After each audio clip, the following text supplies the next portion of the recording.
and I had this fear that it would never go, like it would just keep getting bigger and bigger to the point where I'd just become a big swollen armpit. Like, it was not pleasant. Hello guys, my name's Meg. I do fashion lifestyle videos every single week, but this week we are doing something a little bit different. So this is for you guys that are interested in the Miradry procedure. I assume if you clicked on this video you have a basic overview of what it is. Maybe you're considering Miradry or you're going through recovery and kind of want reassurance that what you're going through is normal, but hopefully you will get something from this video, and I'm going to be sharing my honest experience. I'm not going to be holding back or sugarcoating anything, because I feel like when I did my research I didn't really know what to expect still, and the way that it went was very different to what I expected. But I'll go through the whole process, including the cost, the numbing procedure, the actual Miradry procedure, the recovery, and of course, was it worth it? Was it worth the money? Am I sweat free now? If you enjoyed the video, make sure to hit that subscribe button down below, and let's get straight into it.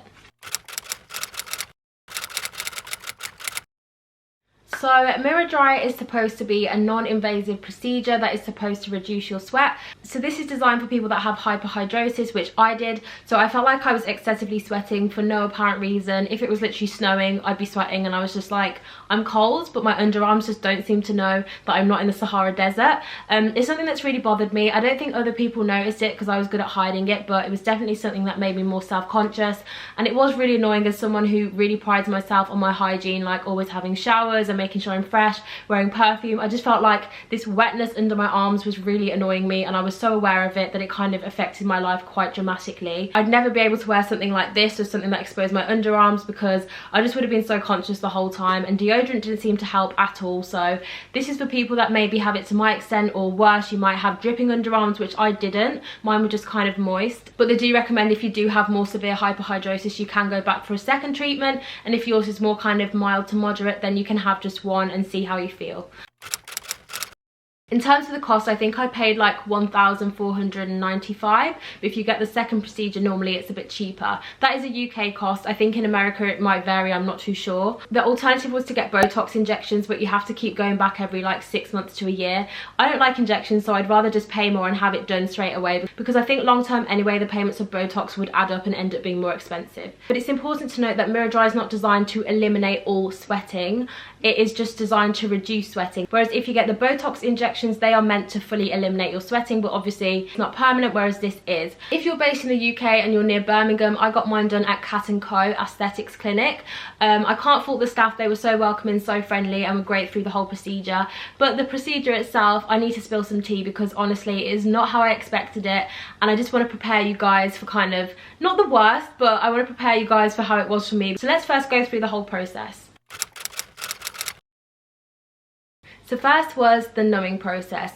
This, I saw on people's reviews that for them it was the worst part. I kind of to an extent agree that it was a bad part of the procedure, because no one wants needles in their armpits. Armpits are very sensitive. You don't want anything sharp there, but obviously I expected a certain amount of pain for the needles. But I didn't know I was going to be having about 18 needles in both underarms, like each 18 in that one, 18 in that one. It just felt like never ending needles, and I didn't have any moral support. Like, my mom had gone elsewhere, and I think with corona I'm not sure I would have been allowed someone to like hold my hand. I definitely recommend, if you can, to take someone in if you are anxious. I'm a little bit of a hypochondriac, so I think it would have been nice to have someone to like squeeze their hand, because it was a lot of needles. And of course they're injecting stuff that includes adrenaline, and because I was anxious and my body just did not like what was happening, I started having like these involuntary shakes on my body. I think it was like reacting to the adrenaline, but obviously when you're just trying to stay still and like act calm, it was really off-putting that my legs were like this, and I had to say to the guys that I'm so sorry, just carry on, my body is like involuntary doing this. And I asked if it was common, and they said they have had it before. So if this happens with you, you're not like dying, because I'm such a stressed head. I was like, oh my god, these are my final moments. Am I going to start seeing like the white from heaven? It's like, is this it? Is this the end? But no, it was just reacting to the adrenaline and all the anxiety. Now we went on to the actual Miradry procedure.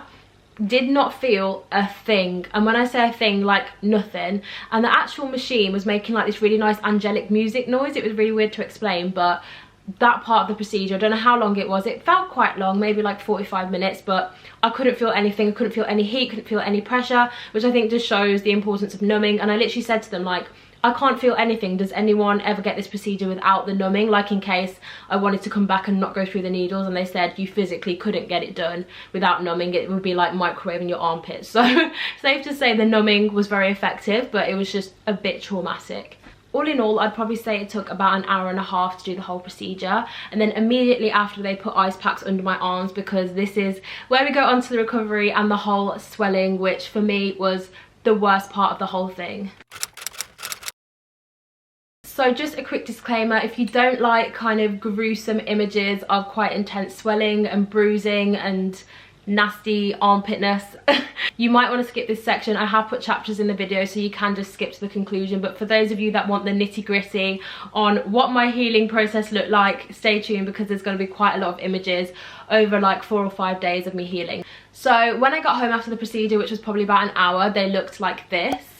Couldn't feel anything because obviously they'd been numbed, but it was starting to wear off a little bit. But what they recommend is that you have a lot of frozen water bottles in the freezer so you can just chop and change, because in the initial stages you need ice and you need to be taking ibuprofen or kind of an anti-swelling medication to keep the pain off. To be fair, I feel like the ibuprofen was not doing anything for me, but to be fair, I can't really say because I don't know what the swelling would have been like if I didn't take it. But like they recommended, I think it was like every 4 hours, take 2, so that's what I was doing. And then I was doing my water bottles on for like an hour, and then I'd take them off. But because the swelling was so bad, I kept the ice on for as long as I could. And throughout the day, it just got worse. Like, it was just getting bigger and bigger, more and more uncomfortable, because of course the pain was coming through. It was kind of like a dull ache with some shooting pains.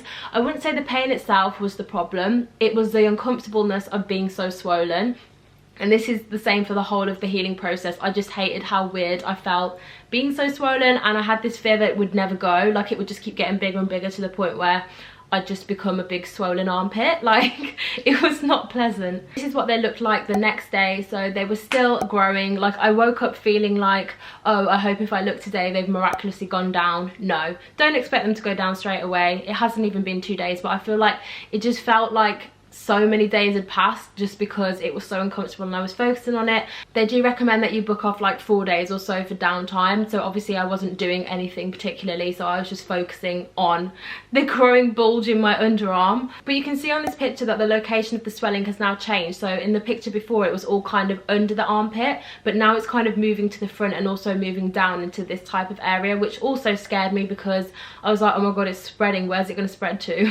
Then we move on to the next day, so day 3. I think this was probably the worst day because it was getting so big that I felt like I couldn't put my arms down, so they were kind of stuck like this. And obviously when you want to relax, all you want to do is just sit normally, but I felt like I was just stuck like this.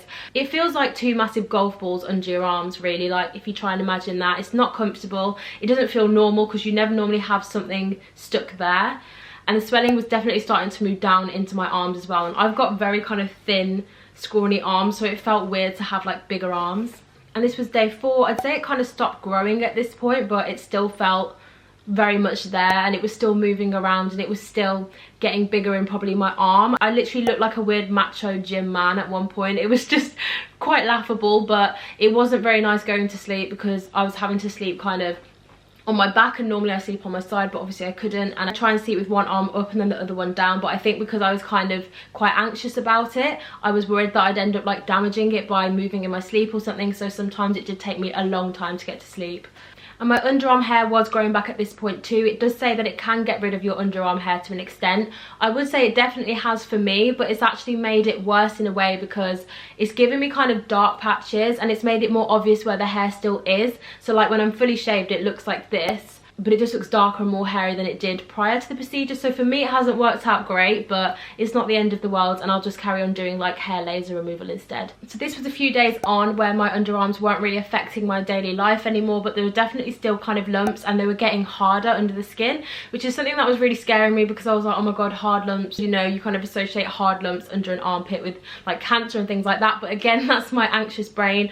But rest assured, it is very normal to have lumps. You can have them up to years after the procedure, so do not worry. I had lumps for probably like 2.5 months, and now I'd say they're pretty much gone now. The one underarm still feels a little bit bigger than the other one, but it doesn't feel lumpy and uneven anymore. And I would say for like a good couple of months, I did have a loss of feeling in my underarms. Like the numbness was still kind of there, but I think that's from the stretched skin and the swelling. And I also kind of had this kind of tingling numbness thing down my arm sometimes, but I did read that that was quite common in the reviews. And now it's been 3 months, I don't have that at all. Like, I've got full feeling in both underarms. So the final and most important part, did it work? Yes, it did work for me. I would say it has reduced my sweating by about 70 to 80%. Like, it doesn't affect my daily life anymore. I feel like I'm fresh for longer, so I'll have a shower in the morning and still be smelling fresh in the evening, whereas beforehand I would have a shower, no less than 5 minutes after, my underarms would start sweating and I'd be like, hello. But deodorant actually works now. Like, it works how it should, and I just smell like a daisy all the time. I literally love it. It's how I've always wanted to be, and I feel like I appreciate it so much more because obviously I've gone through all those years of insecurity and sweating for no reason, and now I can actually just live my best life smelling like a flower all the time. So yeah, it's definitely worth it, definitely worth the money. And for me, I feel like sweating a little bit is normal, and obviously because I've been sweating excessively for so long, having a little bit of sweat does not really bother me. Like, it's just normal and human. So for me, it was a no-brainer to have that over the botox injections. Also, they said they couldn't report on whether it helps with odor. For me, I would say it definitely has. My underarms just smell of like nothing, which is great. And I know that even people that do sweat normally, they still can have an odor, so it's really nice that I feel like I don't have one now majority of the time, apart from if I'm like, you know, at the gym or something where you naturally would have a bit of an odor. But if you have got like an odor sort of sweating, I think it would help with that as well to an extent. It's quite hard for me to consider though if I would have gone back for the second treatment had it not worked like as much as I'd wanted it to, because I could not see myself going through that whole process again. Like, the trauma, I've got PTSD from that. Like, I don't want to go through that again, but I feel like if I had to, I suppose it's only in the grand scheme of things like 4 days of feeling uncomfortable, and I kind of know what to expect this time. So I hope this video doesn't come across as me trying to put you off getting it.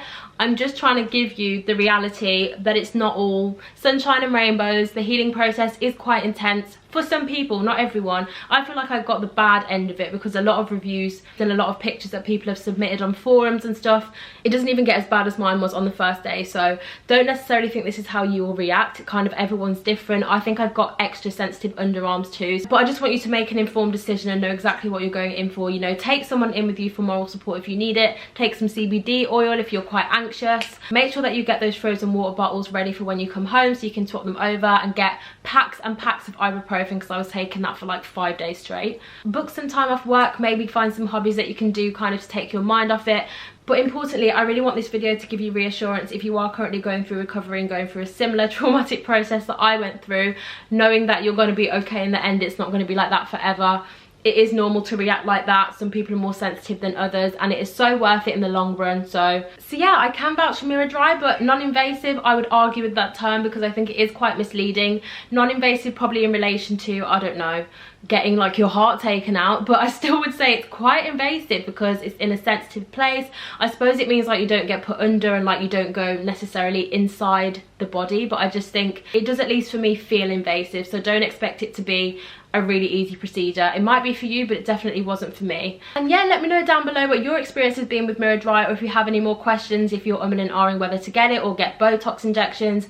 Obviously I don't know everything, I'm not a professional, but I can kind of reflect on the more specifics on my own experience. But I hope my video has been really helpful for you guys today, and I will catch you in the next one. Do not forget to subscribe. See you later guys, bye.